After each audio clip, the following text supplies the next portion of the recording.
Hello and welcome to this week's 30-Minute Mentor. I would like to welcome you all, and I would ask that you use the chat section to just let me know that you can see my screen and that you can hear me. This week I want to cover something that has been really brought to my attention by a lot of people, and two people in particular that have been contacting me by email, and it's apparent to me that their efforts to make money online are, thank you, Zoe, are not only not succeeding, but making them unhappy, and they have this jaded, misguided view of everything that's going on in life, and they feel that everything's against them. And at the end of the day, we are all here in search of happiness. The reason that you're looking at an online business isn't to make money, it's to find a way to be happier. And so I want to go through a little bit about why and how you can structure your life in a way that'll bring you happiness and success. Because if what you're doing is making you miserable, if you can't get up every morning with a smile on your face and happy, then you need to change things, because your purpose in being on this planet is to be happy, and that is your number one purpose. And thanks, as I say, Zoe, for letting me know that you can see and hear me. We have a few regulars and a couple of people I'm not sure about there, but hopefully this is going to help you. So I'm just going to change the view of the slide so I can more easily flick from one to the other. It might make them slightly smaller in your display. If I can remember how I do it. So here we go.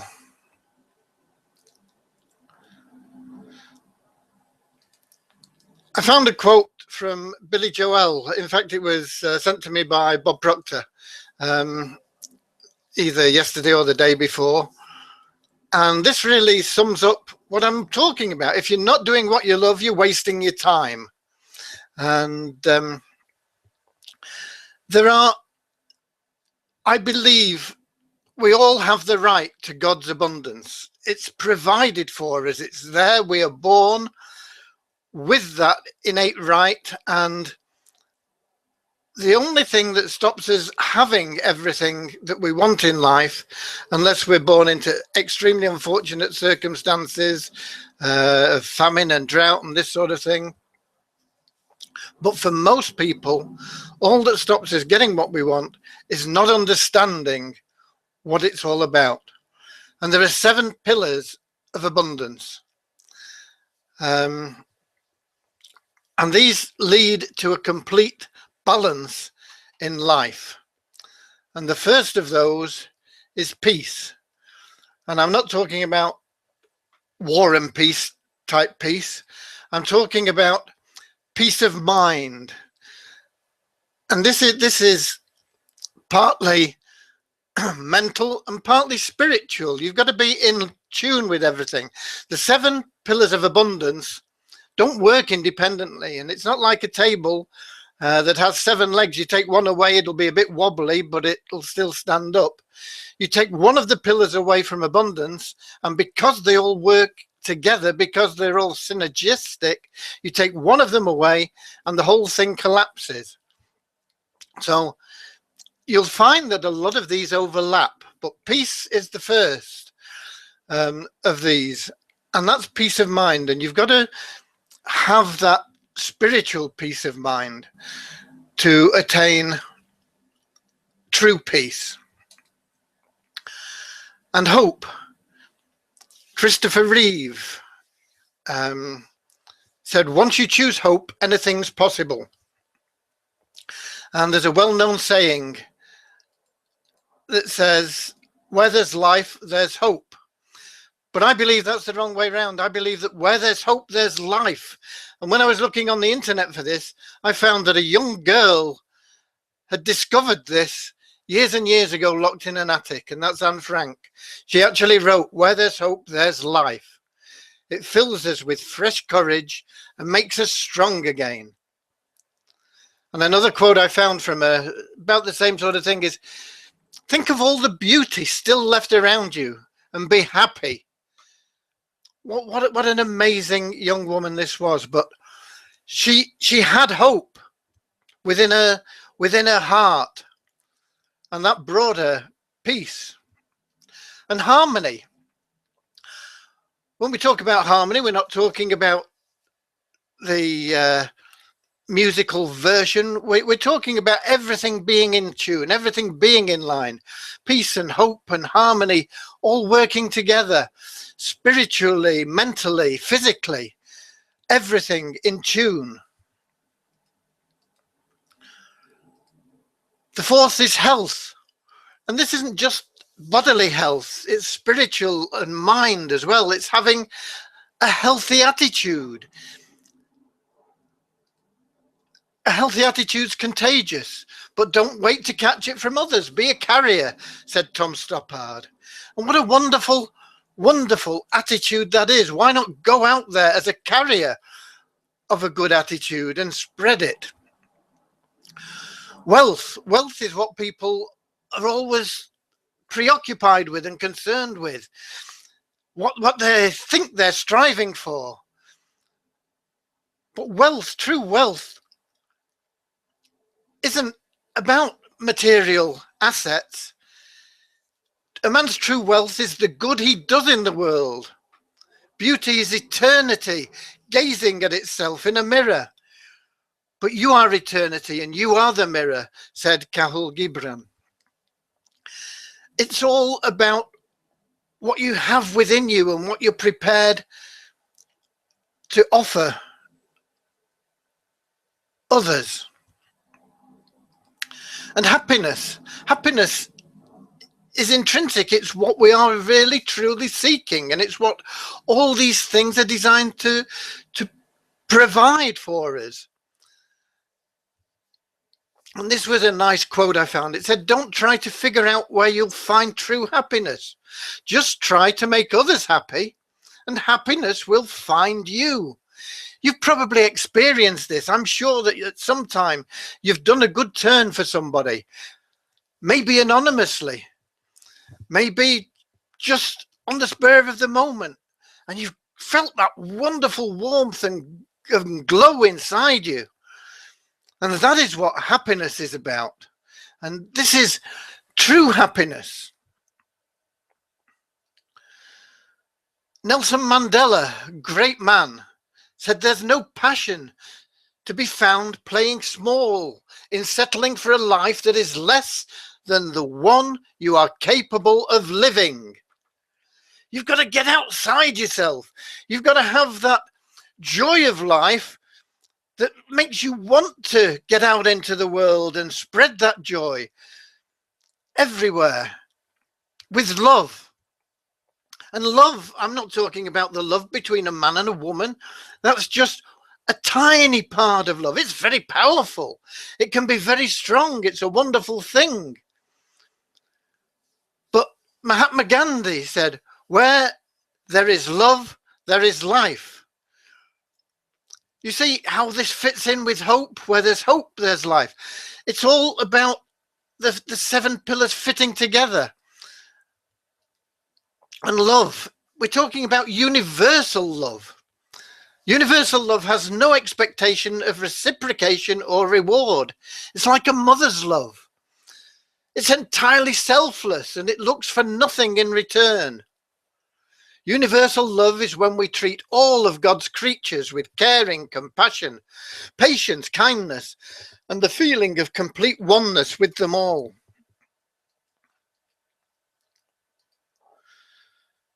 So you've got to stop wanting and start giving. Giving is like living. If you stop wanting to give, there's nothing more to live for.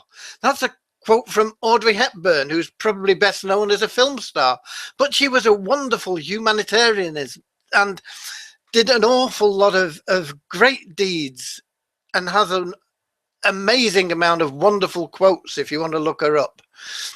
Giving is like living. If you stop wanting to give, there's nothing more to live for. How powerful. And what you focus on is what you get. And I find people are focusing on the wrong things all the time. You attract into your life more of that which you give focus to and spend your energy on. There's a few more quotes on this, and then I'm going to ask you a serious question. One from Tony Robbins. It's not what's happening to you now or what has happened in your past that determines who you become. Rather, it's your decisions about what to focus on, what things mean to you, and what you're going to do about them that will determine your ultimate destiny. Okay, that's from Tony Robbins. Here's one from Oprah Winfrey. I know for sure what we dwell on is who we become. Are you getting the message? What are you focused on? You've got to concentrate on your strengths, the things you enjoy and the things you're good at, and where they overlap, those are amazing strengths.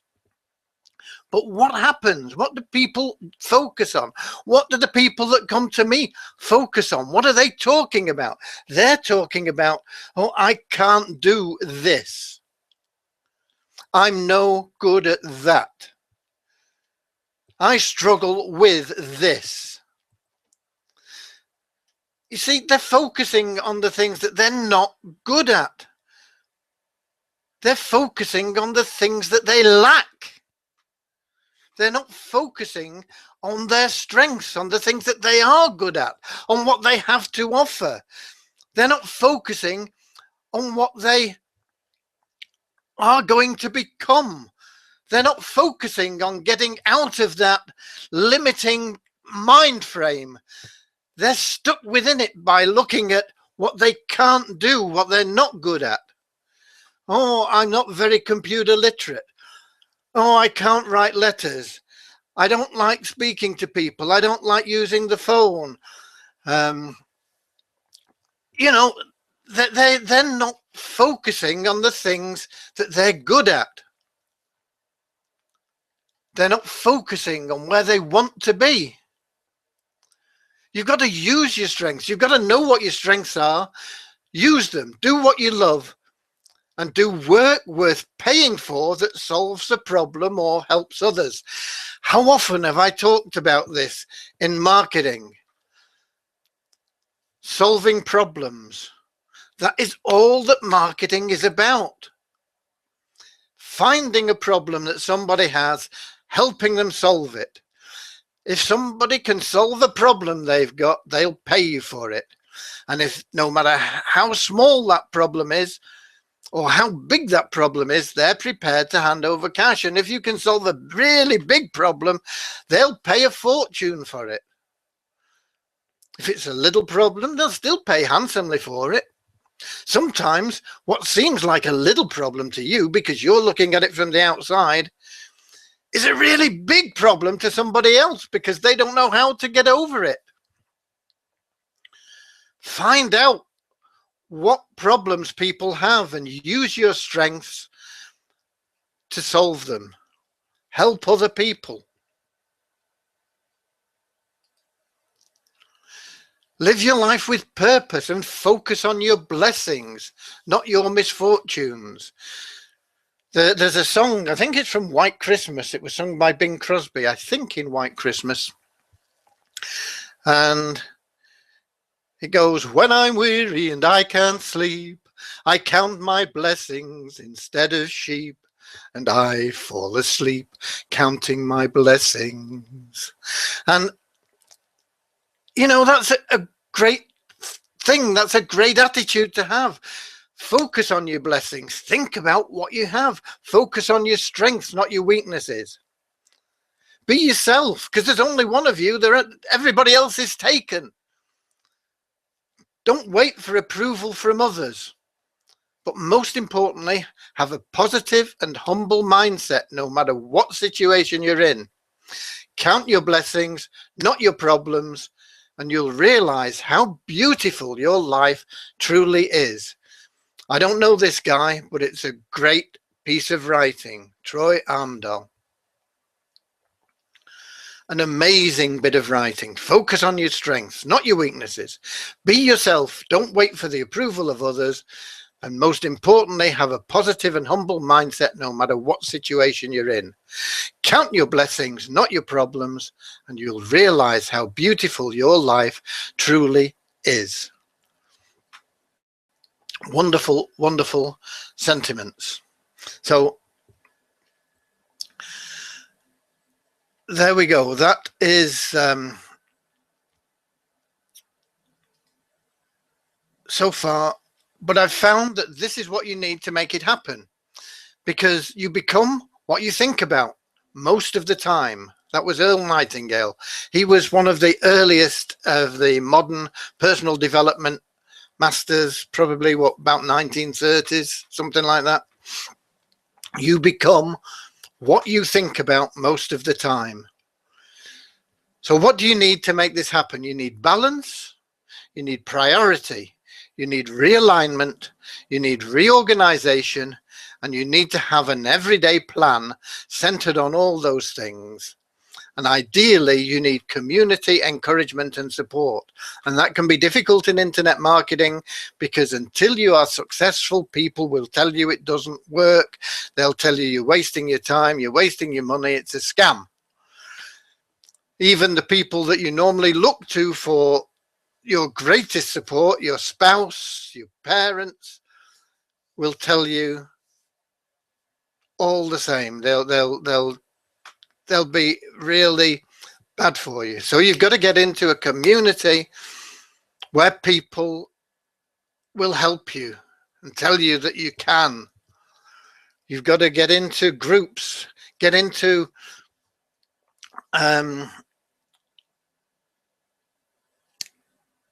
I can't think of a word for it now, but get into groups where everybody's thinking the same way.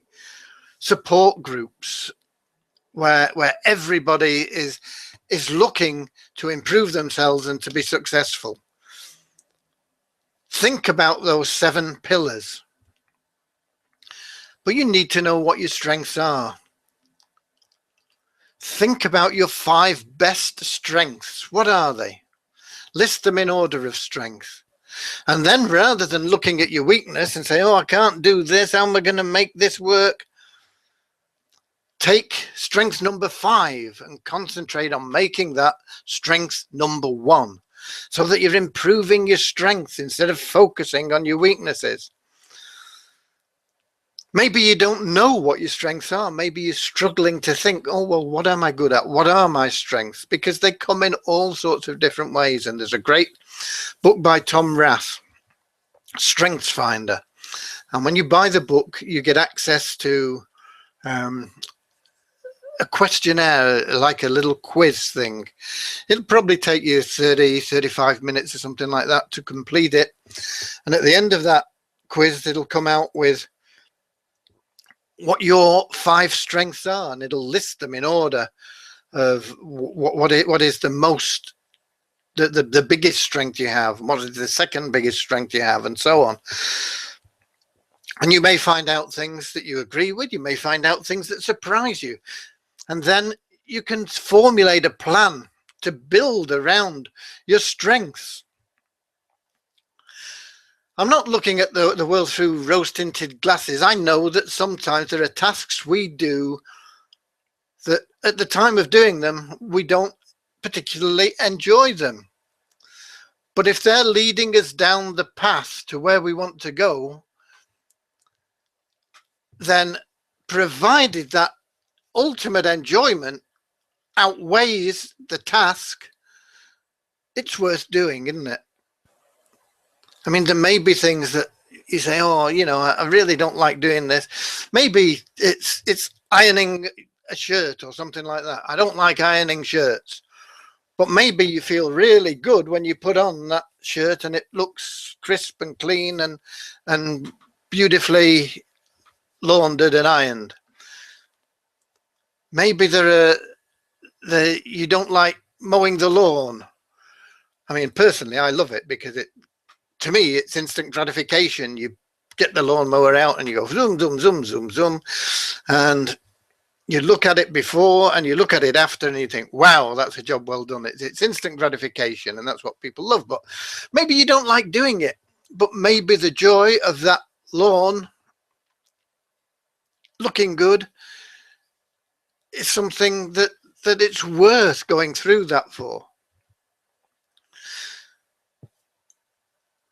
There are people that have jobs that you might envy because they've got this wonderful job. I mean, I used to travel the world, well, not the world so much, but around the Caribbean, setting up offshore pension plans for major companies, and everybody envied me. I was making a lot of money. I was in my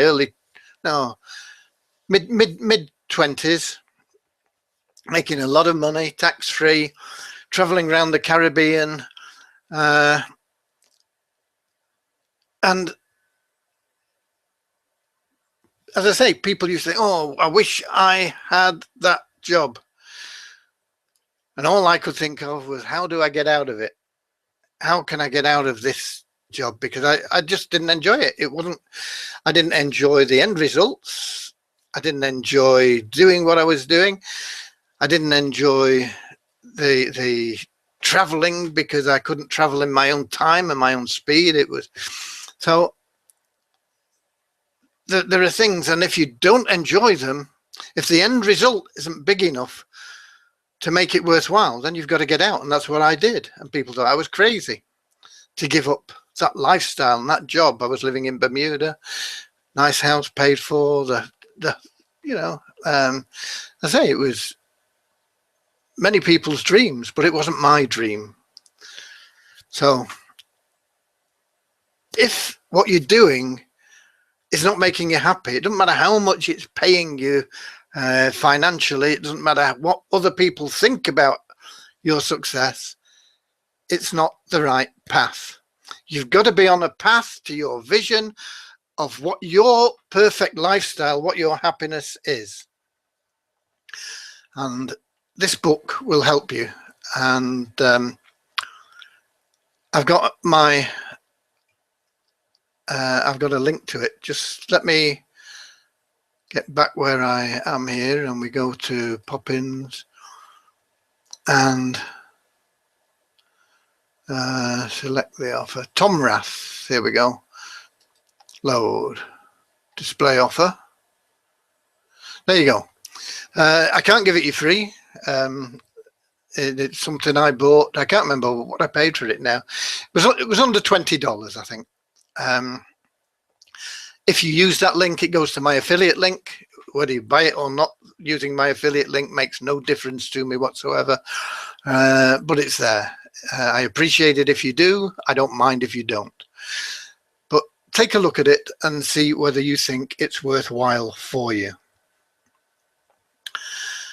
I'm going to come out of screen share in a moment because we're going to get on to any questions.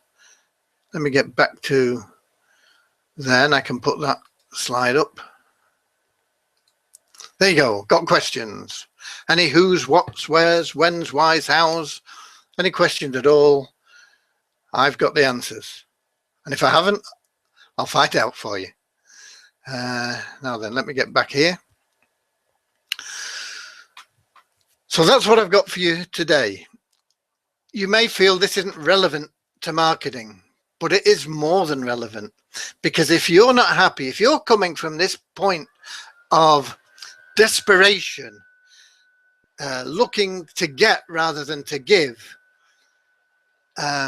point of need rather than looking at what you can offer other people, people are going to pick it up and they're going to run from you instead of come back to you. They're not going to be buying from you, they're going to be running away from you.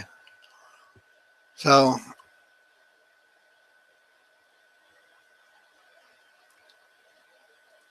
let's just I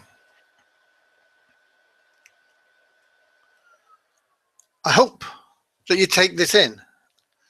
I hope you understand those 7 pillars of abundance, and we'll probably go through them in different aspects and how you can introduce them into your life and improve your marketing through introducing them, because they are all interrelated and they're all part of abundance. And what people are looking for is happiness. It isn't, let me get out of screen share.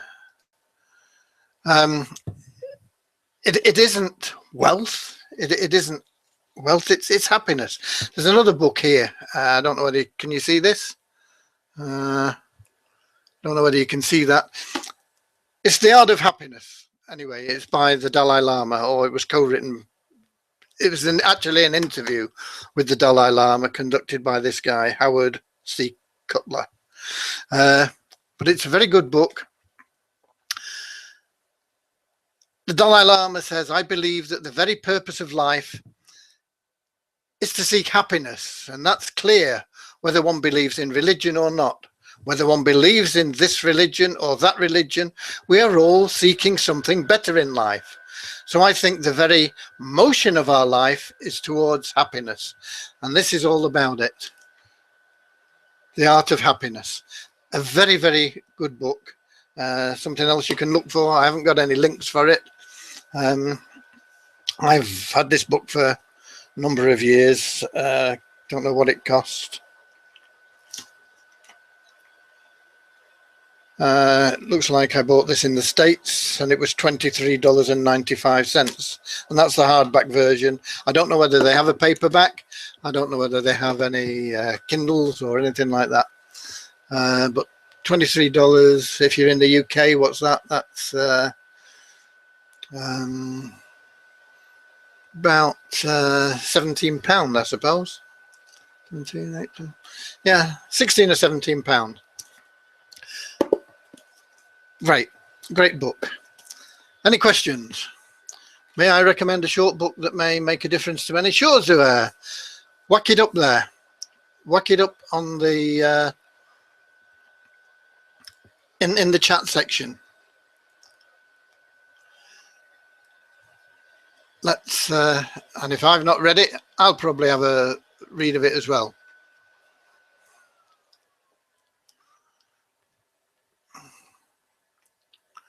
I hope something just happened there. I'm not sure what, so I hope that we're not going to crash. The last webinar I did after upgrading to Windows 10 crashed in the middle, but I have virtually finished, but I'm looking for payreef.com is something I'm just testing, Thelma. It's an advertising site, and I think it may not pay out. Let's put it bluntly, you know. So I just ran a test to a small segment of my list to see if we could get enough people in, and we've got enough people in. So I should be getting paid whatever it is that that's been made. But if you've not made 800, it's 30 days that they say to wait, and then you've got to fill in a survey to become verified. They say to make sure that you're not a robot and this sort of thing. So I completed the survey, but it's not verified me. So I've got a support ticket in. I don't know whether it's as I say, just a scam, or whether it is going to be worthwhile and work. Oh, Ogmandino's book. Yeah, that's a very good book. Ogmandino, for people that don't know, was a down and out. He was an alcoholic. I'm not sure whether he was a drug addict as well, certainly an alcoholic. And he was pulling himself up from the gutter one day, and he looked into a shop window that was all darkened, and he saw his reflection, and it disgusted him, basically. And so he decided he's got to do something with his life. And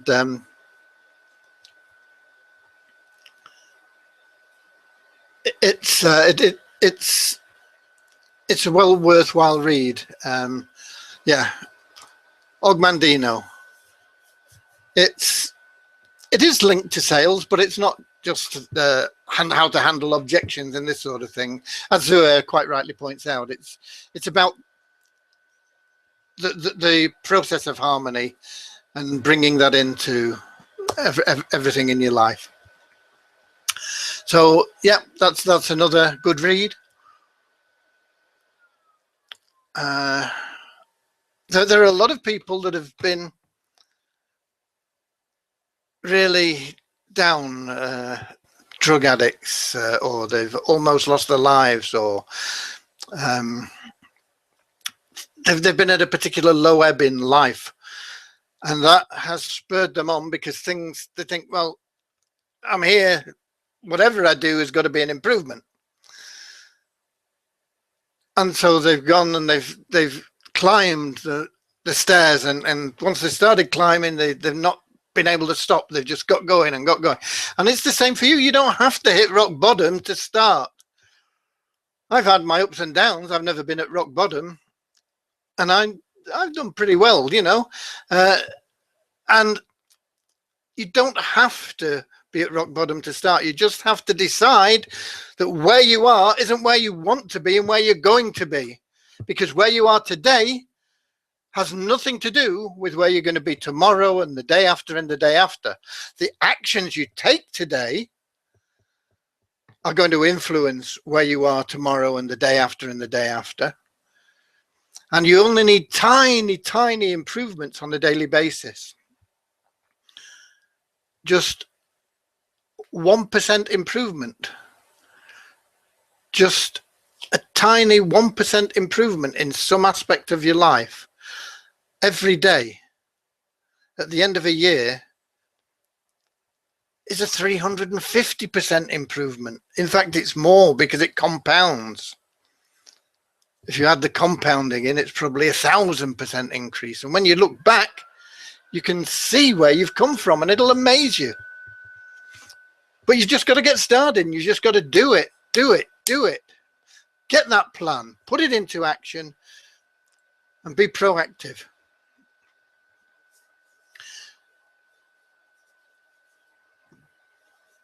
Yeah, payreef.com, I would. That's the only question we've got that I can see. It's something I wouldn't bother with unless I come back to you and say, yeah, okay, promote it. Because in all honesty, I don't think it's going to pay out. And I didn't when I sent out the email. But I like to explore things. I don't like to be too negative. I like to give things a chance. And I go into them, and although I think that they probably won't, I go into them with an open mind and say, okay, if it pays out, that's great. It'd be wonderful for everybody, and we can give them something valuable. But don't raise your hopes on things like that. Okay, I appreciate you all. Thanks, Tim. It's nice to be appreciated. Thank you, Tim. No questions? Or the questions that there were, I've answered. 3 books for you. There's the one I put up. There's the Dalai Lama, Art of Happiness, and the one Zuhair has put up there, The Greatest Salesman in the World by Og Mandino. So, bit of reading for you, but take action. Take action. List your 5 strengths. Think about what they are. What are you good at? Maybe it's you're good at bringing people into a group. Maybe you're good at organization. Maybe you're good at writing things. Your grammar's good. You're very literate. You know, think about the things that you're good at, and then put them in order. And what is the one you're really strongest at? Put that at the top, so that your 5th one is still something that you're good at, but something that you're not as good at as the other 4 above, and then work on that one. Work on that 5th one to get it up to number 1. And when you've got it up to number 1, pick the bottom one and work on that. And that's constant self-improvement, focused on what you can do, what you're good at, to get where you want to go. Never lose sight of your ultimate objective, your vision of where you want to be. That is you. That is what you are. It's just that maybe you've not reached there yet. It's like taking a trip to New York. You know you're going to New York. You're getting on the plane. So you're going to New York. You just haven't arrived yet. And that's the same in life. You've got that vision. You know what it is. It's certain. It's definite. You're just getting on the route to it.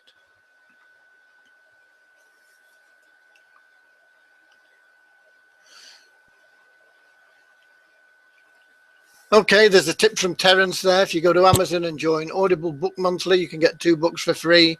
You have to buy 1 a month, but you can always cancel before that comes up. Okay, there's a tip for you from Amazon. I don't know whether it says Audible Book Monthly, so I don't know whether you can get some of the books we've been talking about as Audible books. I like to read them anyway. You know, I like to have it in my hand and read it. I have some that I've downloaded, and it's not the same for me. I have to go and buy the hard copy in the end anyway. I'm just old-fashioned, I suppose. Something that comes with age. Okay, thanks for you all.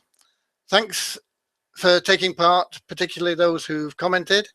And I hope that's been useful for you. And I look forward to seeing you next week, where we'll move along towards getting you down the road you want to be on to reach that vision. God bless. Love you all. How do I get out of here? Don't know whether I can. I've lost all my controls on here for some reason. Okay, just